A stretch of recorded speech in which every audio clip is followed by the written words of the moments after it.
আমি ঠিক জানি না কেন আমাকে নিয়ে যাওয়া হচ্ছে।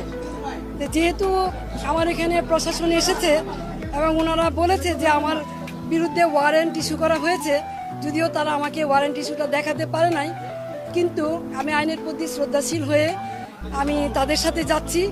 আমি আমি দুঃখ প্রকাশ করছি যে তারা রাত্রেবেলা এসেছে, আমি রাত্রেবেলা বেরোতে চাই নাই, তারা সারা রাত আমার এখানে ছিল প্রশাসনের লোকজন, এই জন্য আমি দুঃখ প্রকাশ করছি যে আমি ওনাদের কষ্ট দিয়েছি। আপনারা দেখেছেন যে আমার মহল্লার লোকজন তারা এখানে সারা রাত অবস্থান নিয়েছে।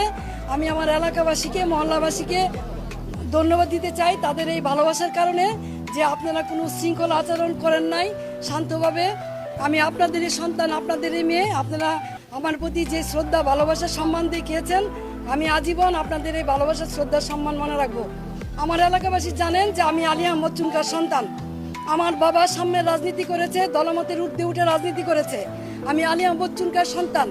আমার যদি অপরাধ হয়ে থাকে জয় বাংলার, জয় বঙ্গবন্ধু বলার কারণে, তাহলে আমি সেই অপরাধী হতে চাই।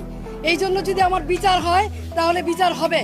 কিন্তু নারায়ণগঞ্জ শহরে 21 বছর আপনাদেরকে আমি সেবা দিয়েছি, কোনোদিন কেউ বলতে পারবেন না দলের প্রতি আঘাত করেছি অথবা কাউকে আমি কোনো ধরনের বৈষম্য আচরণ করেছি। দলমতের ঊর্ধ্বে উঠে নিজের দলের ভিতরে থেকে তারপরও মানুষের কল্যাণে কাজ করার চেষ্টা করেছি।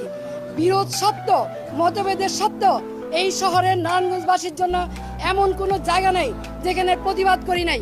তৌকি হত্যা সহ সকল হত্যাকাণ্ডে যখন নারায়ণগঞ্জবাসী একদম চুপ ছিল, কেউ কোনো কথা বলে নাই, তখন আইবি আওয়াজ তুলেছে, এই শহরের মানুষকে কথা বলা শিখিয়েছে, অন্যায়ের বিরুদ্ধে প্রতিবাদ করা শিখিয়েছে। আজকে সেই আইবিকে কিসের জুলুমে, কিসের কারণে, কি কারণে গ্রেপ্তার করা হচ্ছে আমি ঠিক জানি না। কিন্তু যেহেতু আমাকে গ্রেপ্তার করা হচ্ছে, আমি নারায়ণগঞ্জবাসীর কাছে একটাই অনুরোধ করব, আপনারা যেভাবে আমার পাশে ছিলেন, আমার পরিবারের পাশে ছিলেন, আমার পাশে থাকবেন। আপনারা সকলেই জানেন 1 মাস হয়নি আমার ছোট ভাই, অত্যন্ত আদরের ছোট ভাই মোহাম্মদ আলী রাজা রিপনকে আমরা হারিয়েছি। আর সেই ভাইয়ের সুখ এখনো ভুলতে পারি নাই। 3টা ছোট ছোট বাচ্চা, নাবালক বাচ্চা, তার মাঝখান দিয়ে আমাকে এইভাবে অ্যারেস্ট করা হলো, যেখানে আমার বড় ভাই নাই, বোন নাই, আমি সবার বড়। 3টা ছোট ছোট বাচ্চা, এবং 1 মাস হয়নি আমার ভাই মারা গেছে, এবং ওদের মাও নাই। 4 বছর আগে ওদের মা মারা গেছে।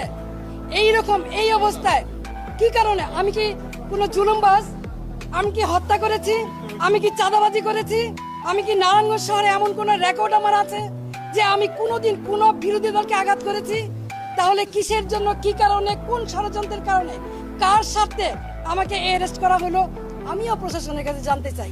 বর্তমান যারা সরকার আছেন, সাম্যের কথা বলেছেন, বৈষম্যের বিরুদ্ধে আপনারা আন্দোলন করেছেন, সরকার হটিয়ে নতুন সরকার এসেছেন, তাহলে কি এই বৈষম্য? তাহলে অনেস্ট রাজনীতির, সততার কিসের মূল্যায়ন?